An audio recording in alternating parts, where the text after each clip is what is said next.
నమస్కారం. Welcome to Suman TV. మనం mutual funds investment చేసేటప్పుడు మిడ్ క్యాప్ ఫండ్లో పెడదామా, స్మాల్ క్యాప్ ఫండ్లో పెడదామా, ఇండెక్స్ ఫండ్లో పెడదామా అని ఆలోచన చేస్తుంటాం. బట్ ఏ ఫండ్లో పెట్టినా సరే మనం తగిన రీసెర్చ్, తగిన కంపారిజన్ చేయడం ఎసెన్షియల్. అదర్వైజ్ మనకు రావాల్సిన రిటర్న్లో చాలా నష్టమయ్యే అవకాశం ఉంటుంది. మిడ్ క్యాప్ ఫండ్ అంటే కంపల్సరీ అన్ని మిడ్ క్యాప్ ఫండ్స్ మంచి రిటర్న్స్ ఇస్తే అనే గ్యారంటీ లేదు.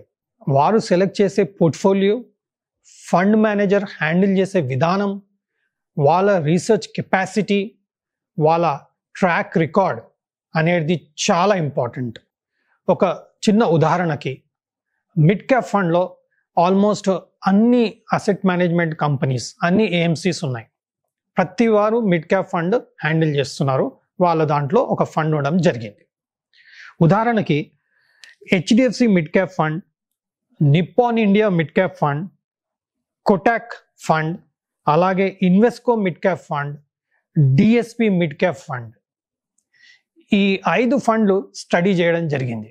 ఫండ్ మేనేజర్ ప్రొఫైల్ ఏంటి, ఎప్పుడు స్టార్ట్ చేశారు, లాస్ట్ 5 yearsలో పర్ఫార్మెన్స్ ఎలా ఉంది, కన్సిస్టెన్సీ ఎలా ఉంది, ఎప్పుడైనా మార్కెట్లు పడేటప్పుడు ఫండ్ ఎక్కువ పడకూడదు, అలాగే మార్కెట్ పికప్ అయినప్పుడు మాత్రం ఫండ్ స్ట్రాంగ్గా పుల్ బ్యాక్ ఇవ్వడం, బౌన్స్ చేసి మంచి రిటర్న్స్ ఇవ్వడం ముఖ్యం.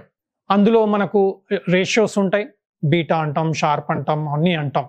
బట్ హవెవర్ మనం రియల్ పర్ఫార్మెన్స్తో కంపేర్ చేసుకోగలిగితే ఆ ఫండ్ యొక్క కన్సిస్టెన్సీ ఆఫ్ పర్ఫార్మెన్స్ ఎలా ఉంది, వాళ్ళ పోర్ట్ఫోలియోలో ఎన్ని స్టాక్స్ ఉన్నాయి, ఇవి చూసుకోవడం ముఖ్యం. సో ఒక ఫండ్ మేనేజర్ ఒక ప్రొఫైల్ కన్ఫర్మ్ అయిపోయాక, బాగుంది అని కన్ఫర్మ్ అయిపోయాక మనం చేయాల్సింది ఏంటి అంటే consistency of performance 5 years, 3 years, 2 years, 1 year return చూసుకోవడం అండ్ కంపారిటివ్గా చేసుకోవాలి. దీనివల్ల మనకి ఏదో కొంత లాభమే వస్తుంది అనుకోవడం పొరపాటు. ఎందుకంటే ఈ పర్టికులర్ మిడ్ క్యాప్ ఫండ్లో దాదాపుగా 35% లోవర్ రిటర్న్ రావడం జరిగింది ఎవరైతే DSP mid cap fund select చేశారో లాస్ట్ 5 yearsలో. So this is the power of research. మీకు రావాల్సిన రిటర్న్లో ఇంకా 35% హయ్యర్ తెచ్చుకోవాలనుకుంటే ఈ ఫండ్ అనాలిసిస్ చేయడం ముఖ్యం. ఈరోజు మనకు డేటా అవైలబుల్ ఉంది, బట్ ప్రాపర్గా ఇన్ఫర్మేషన్ అనేది ఒకటే స్క్రీన్లో దొరకడం చాలా కష్టం. మనకు వర్క్ అనేది ఎక్కువ అయ్యే అవకాశం ఉంటుంది.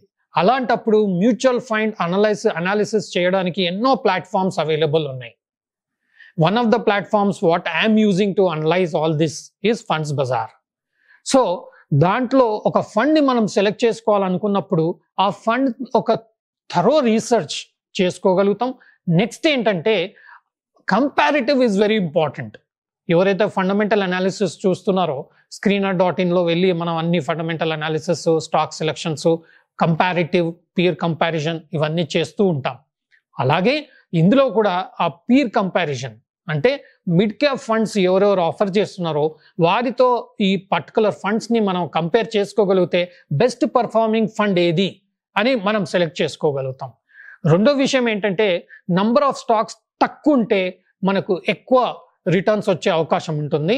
ఎందుకంటే యావరేజింగ్లో మనకు కొన్ని స్టాక్స్ పెరిగినా కానీ మనకు తొందరగా రిటర్న్స్ పెరిగే అవకాశం ఆ పర్టికులర్ ఫండ్లో ఉంటుంది. సో ఇవన్నీ గమనించగలరు. ఇవి గమనిస్తే కానీ మనం సెలెక్ట్ చేసే ఫండ్లో 35-40% రిటర్న్ ఎక్కువ తెచ్చుకునే అవకాశం ఉంటుంది. ఇంకా లాంగ్ టర్మ్లో అయితే ఇంకా ఎక్కువ రిటర్న్ వచ్చే అవకాశం ఉంటుంది. ఎందుకంటే the strength of the fund management, the strength of the consistency, the strength of the portfolio will give us better returns. And the market panic time లో కూడా మనకు తెలుస్తూ ఉంటుంది. లార్జ్ క్యాప్లో మీరు చూడండి, హెచ్డిఎఫ్సి టాప్ 200 ఫండ్ పడ్డప్పుడు కొంచెం ఎక్కువనే పడుతుంది, బట్ రిటర్న్ వచ్చినప్పుడు దానికన్నా ఎక్కువ రిటర్న్ వస్తుంది. బట్ అదర్ ఫండ్స్తో కంపేర్ చేసుకుంటే కన్సిస్టెంట్గా మనకు మంచి రిటర్న్ లాంగ్ టర్మ్లో లార్జ్ క్యాప్లో ఇచ్చిన ఫండ్ హెచ్డిఎఫ్సి టాప్ 200 ఫండ్. ఇలా మనం selection of fund is very important. ఏ ఫండ్లో మనం సెలెక్ట్ చేయాలనేది ఇంపార్టెంట్. నెక్స్ట్ వచ్చేసి మనం జనరల్గా index is a safe investment అని చెప్పి చేస్తూ ఉంటాం. సో ఇండెక్స్ ఫండ్లో పెట్టేస్తుంటాం. బట్ మనం గుర్తుపెట్టుకోవాల్సింది ఏంటంటే ఇండెక్స్ ఎంత సేఫో ఇండెక్స్ని బీట్ చేసుకుంటూ ఇండెక్స్ బేస్ మీద ఉన్న ఫండ్లో ఇన్వెస్ట్ చేసుకుంటే మనకు బెటర్ రిటర్న్ వచ్చే అవకాశం ఉంది. అందుకని ఇప్పుడు మనకు కొత్తగా Nifty alpha fund, Nifty alpha 50 అని చెప్పేసి ఒక ఇండెక్స్ క్రియేట్ చేయడం జరిగింది. ఆ ఇండెక్స్ బేస్ మీద మ్యూచువల్ ఫండ్స్ కూడా రావడం జరిగింది. సో దీనివల్ల మనకి తెలిసేది ఏంటంటే మన ఇండెక్స్ ఎంత సేఫో ఇండెక్స్ సంబంధించిన ఆల్ఫా 50 కూడా అంతే సేఫ్. ఎందుకు అంటే ఈ ఇండెక్స్ నిఫ్టీలో ఉన్న స్టాక్స్లో ఏదైతే మంచి రిటర్న్స్, ఇండెక్స్ కన్నా బెటర్ రిటర్న్స్ ఇస్తున్న స్టాక్స్ ఉన్నాయో అవి మాత్రమే ఈ ఆల్ఫా 50 ఇండెక్స్లో ఉండడం జరుగుతుంది. కాబట్టి నిఫ్టీ గ్రూప్లో, నిఫ్టీ ఆల్ఫా 50 గ్రూప్లో ఉండేటి గుడ్ స్టాక్స్ అండ్ గుడ్ ఫండమెంటల్గా సెలెక్ట్ చేసిన స్టాక్స్ మాత్రమే అండ్ ఇండెక్స్ని బీట్ చేసే స్టాక్స్ మాత్రమే అందులో ఉండడం జరుగుతుంది.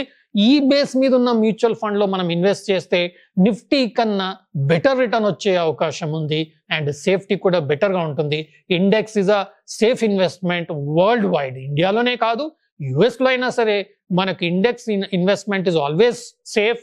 వారెన్ బఫెట్ గారు కూడా చెప్పారు, బ్లైండ్ ఇన్వెస్ట్మెంట్, మీరు రీసెర్చ్ కూడా అవసరం లేనిది మీరు 15% కంపౌండింగ్ రిటర్న్ చేసుకోలేకపోతే S&P 500లో ఇన్వెస్ట్ చేయండి.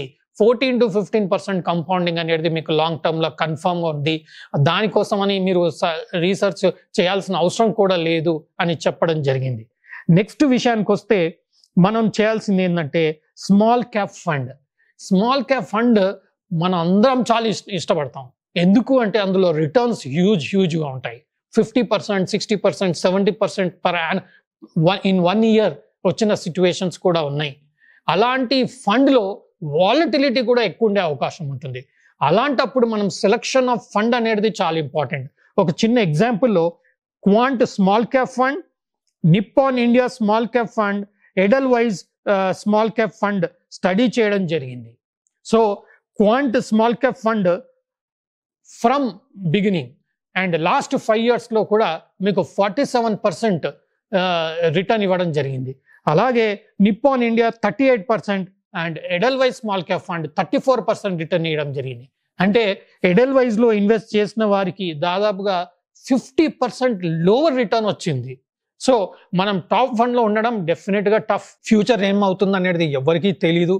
But however at least top first, top second, first 1 or 2 ఫండ్స్లో మనం సెలెక్ట్ చేసుకొని ఈ ఫండ్ టాప్ 2లో మ్యాక్సిమం టాప్ 3లో ఉండగలిగే ఫండ్ అన్నట్టుగా మనం సెలెక్ట్ చేసుకోగలిగితే అందులో ఇన్వెస్ట్ చేస్తే మంచి రిటర్న్ వచ్చే అవకాశం ఉంది.